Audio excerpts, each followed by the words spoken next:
There's a thing people do when they hurt you. They walk away light.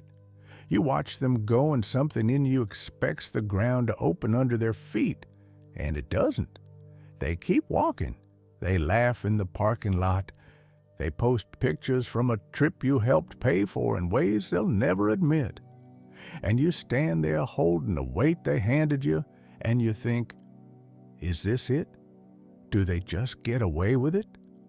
My name is Walter. I've lived long enough to have stood in that exact spot more than once, and long enough to have watched what happens after. Not the next day, not the next week. The after, that takes its time. And I want to talk to you today about what really happened when the thing you call karma came back around, because I think you've been told a story about it that isn't true, and that story is keeping you angrier and smaller than you need to be. Here's what they say. They say karma hit harder than expected. They say the people who wronged you got leveled, flattened, ruined, and now they whisper your name like you're some kind of avenger. They call you the Punisher, as if you stood at the top of the hill and rained it down on them, as if your suffering became a weapon and you finally fired it. I want to be honest with you, because I think honesty is the only thing that actually heals. That's not how it works. And the version where you're the Punisher, the one who finally got even, who watched them fall and felt that cold satisfaction settle in your chest, that version will rot you from the inside if you let it live there. So let me tell you what I've actually seen. Let me tell you what happened and why. When the dust cleared, the people who hurt you ended up worse off than anyone expected. Because something did happen. I'm not going to pretend it didn't. Think about Joseph for a minute. Most people know the broad strokes. Brothers hated him, threw him in a pit, sold him to traders heading for Egypt, told their father he was dead. That's betrayal at a level most of us will never taste. Your own blood deciding you're worth 20 pieces of silver. And Joseph went down into slavery, down into a prison cell on a lie, down into being forgotten by a man he helped who promised to remember him and didn't. Years, not weeks, years in the dark. Now, here's the part everybody skips. When the famine came and those same brothers showed up in Egypt, starving, bowing without knowing who they were bowing to, Joseph had every lever of power in his hand. He could have ended them with a sentence. He was second only to Pharaoh. One word, and the men who sold him would have been the ones in chains. And the strange thing, the thing I want you to sit with, is that he wept. He didn't gloat. He wept so loudly, the Egyptians outside heard him. And he said something that has stayed with me my whole life. He said, "You meant it for evil, but God meant it for good." You meant it for evil. He didn't pretend the evil wasn't real. He named it. But he wasn't the one who turned it. He wasn't the Punisher. He just refused to stand in the way of what was already being done above his head. So let me ask you the question underneath all this. When the people who hurt you came apart, and maybe they did, was that your hand? Or were you just close enough to watch? Here's what I've noticed over the years, and I've watched a lot of people up close. The ones who wound others rarely get destroyed by some lightning bolt from outside. They get destroyed by the very thing that made them capable of wounding you in the first place. The cruelty was never aimed only at you. You just happened to be standing in front of it that season. The same coldness they used on you, they use on the next person, and the next, and eventually on the people they actually need. The same dishonesty that let them lie to you becomes the dishonesty that costs them the job, the marriage, the trust that can't be rebuilt. They don't fall because the universe took your side. They fall because a man who lives by the knife eventually meets someone faster, and there was never anything in his hands but the knife. That's not karma in the way people mean it, some cosmic scoreboard keeping your points and theirs. The Bible has a plainer way of saying it. A man reaps what he sows, not because someone is punishing him, because that's what seeds do. You plant thorns, you don't get figs, you can't. It's not vengeance, it's agriculture. And agriculture has a delay built into it. That's the part that drives people mad. You plant in spring, and you don't see the harvest until late summer, and in between there's this long stretch where the field looks empty, and you start to wonder if anything's happening at all. That's where most of us lose our footing. We see the man who wronged us walking around in his empty field, looking carefree, and we mistake the delay for a pardon. We think nothing's growing because we can't see anything above the soil. But seed doesn't ask your permission to sprout, and it doesn't check your calendar. It just does what seed does on its own schedule underground, where no one's watching. The harvest of a hard life is real even when it's late, and it's usually late. Look at Haman in the book of Esther if you want to see this run its full course. Here's a man eaten alive by his hatred of one person, Mordecai, who wouldn't bow to him. And what does Haman do? He builds a gallows. 50 cubits high, the text says, an absurd height. The kind of thing a man builds when his rage has outgrown his sense. He builds it specifically to hang the man he hates. And the story turns, slowly, in ways Haman never sees coming, and he ends up hanged on the very gallows he built with his own hands for someone else. Nobody had to construct a punishment for Haman. He'd already built it. He'd been building it the whole time, board by board, thinking it was for his enemy. That's what cruelty does. It hammers together its own scaffold and calls it justice, and then it climbs the stairs. Mordecai didn't hang Haman. Esther didn't. They didn't have to. The man's own hatred had prepared the exact instrument of his end, and all anyone else had to do was stand back and let the thing he'd made find its true owner.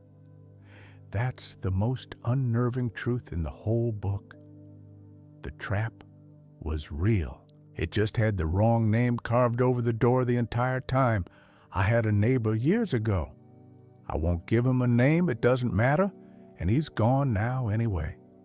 This was back when I was younger and angrier than I am now, and a lot less wise. This man had done me a turn that cost me real money, and worse, cost me my standing with people whose opinion I cared about at the time. He twisted something I'd said, repeated it in a room I wasn't in, and by the time it got back to me, the damage was set. I spent a good year wanting him to suffer. I'm not proud of that, but I'm telling you the truth. I used to lie awake imagining it, rehearsing the day it would all come down on him. And here's the thing I have to confess. When it did come down, and it did, his life unraveled in ways I won't detail because they involved people who didn't deserve it. I didn't feel what I'd rehearsed. I'd spent a year building a celebration in my mind, and when the day arrived, the room was empty. I felt nothing clean. I felt sick, actually, because I realized I'd been waiting for his ruin to give me something, to hand me back the standing he took, to make me whole. And his ruin handed me nothing. It just confirmed that he'd been the kind of man who ruins things, and now he'd ruined the last thing he had. I wasn't avenged. I was just still standing there with the same hole he'd left, except now there was no one left to blame for it. That was the day I started to understand what Joseph understood. The satisfaction you think is waiting at the end of someone's downfall is a mirage. It's a door painted on a wall. You run at it for years, and when you finally reach it, there's nothing behind it but more wall. I'll tell you what I did after that.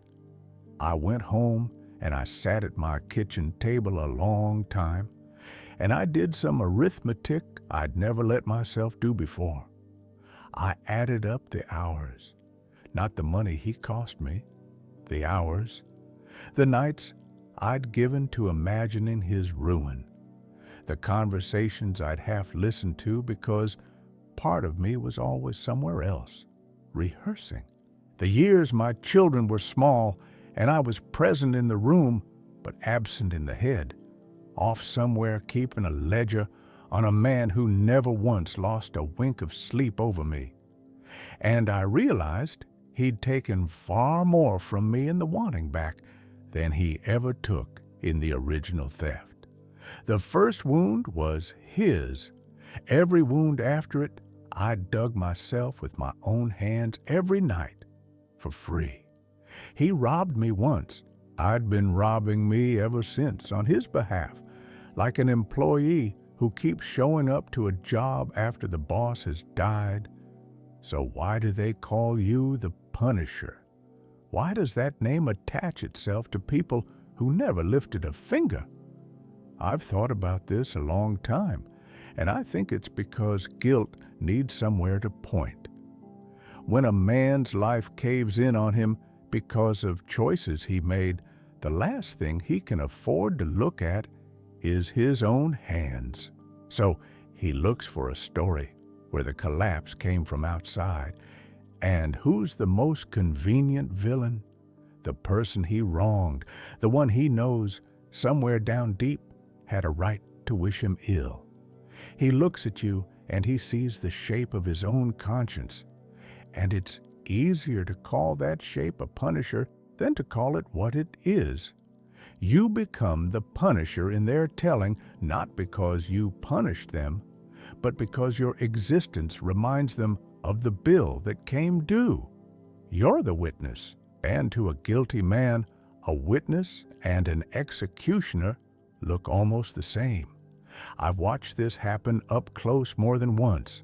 A man's life falls in, and he goes looking through the wreckage for the cause, and he passes right over his own choices because they're too close to see the way you can't see your own face without a mirror. And then he lands on the person he wronged, and there's this flood of relief because now there's a story. Now, it's not that he was reckless or cruel or dishonest. Now it's that someone was against him. Someone wished him ill, prayed him down, put a word on him. You become the explanation for a collapse you had nothing to do with. And the worst part is, you might start to believe it yourself. You might hear it enough times that you're the one who brought him low, that a piece of you grows proud of a thing you never did, and another piece of you grows guilty for the same.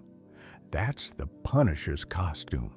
It fits no one, but they'll keep trying to dress you in it, because a man who's drowning will grab whatever's nearest, even if it's the person he pushed off the boat. Think about David and Saul. Saul spent years hunting David through the wilderness, throwing spears, sending armies, obsessed with destroying a man who'd done nothing but serve him faithfully, and twice, David had Saul cornered, once in a cave, close enough to cut him, and his men whispering, "This is the day. This is the Lord delivering your enemy into your hand. Do it." And David cut the corner of Saul's robe instead of the man, and even that small thing tore at his conscience. He let him go. He called out across the valley afterward and showed Saul the cloth, the proof that he could have killed him and didn't. Now watch what happened to Saul. David didn't lay a hand on him, but Saul still fell. He fell on a battlefield, abandoned, having consulted a medium in his desperation, having lost the protection he'd had when he walked rightly. The man who chased David to the ends of the earth ended his own story on a sword he fell upon himself. David didn't punish him. Saul ran out of the thing that was holding him up, and the running out was always coming, with or without David's spear. That's the pattern, friend. The people who hurt you are usually already standing on ground that's giving way. You don't have to push. The push would only put your fingerprints on something that was going to happen anyway, and then you'd carry it. You'd own a piece of their fall, and the fall is heavy, and you don't want it on your record, not before God and not in your own sleep. There's a verse I come back to often. "Vengeance is mine, I will repay," says the Lord. People read that as a threat, and maybe it is, but I read it more and more as a mercy toward you. It's God saying, put it down. That weight you're carrying, that ledger you've been keeping, the running tally of who owes you what, set it down. It was never your job. You're not built to carry it. The desire for revenge is one of the few burdens heavy enough to crush a person while it makes him feel powerful. And God leans in and says, give it here. I'll handle the accounts. You go live, because that's what you can't see while you're waiting for them to fall. The waiting is costing you the very life you're trying to protect. Every hour you spend rehearsing their ruin is an hour stolen from your own building. Joseph couldn't have run Egypt if he'd spent those years in prison plotting against his brothers. He'd have come out of that cell a bitter man, unfit for the position God was preparing him for. Instead, he came out clear enough to interpret a dream, clear enough to manage a nation, clear enough to forgive when forgiveness was the last thing anyone expected. His freedom from the need for revenge was the very thing that qualified him for the throne. I want to say something to the one who's listening and quietly grieving. Maybe they didn't fall. Maybe you're sitting there thinking, Walter, that's a nice story, but the person who wrecked me is doing fine. They're thriving. They got the house, the new partner, the applause, and you're still here picking up pieces, and there's no punisher and no karma and no justice in sight. I hear you. I won't insult you with a tidy answer, but let me tell you something I've learned about the ones who seem to be thriving. You're seeing the outside of a building and judging the foundation. You don't know what it costs them to keep the lights on in that house. You don't know what they tell themselves at 3 a.m. I've sat with people the world called successful who'd have traded all of it for one clean conscience, for one night, without the thing they did to get there sitting on their chest. The fall isn't always a collapse you can see from the street. Sometimes the fall is internal, and it's slower, and it's worse because there's no bottom to it. And here's the harder truth. Their thriving is not your business anymore.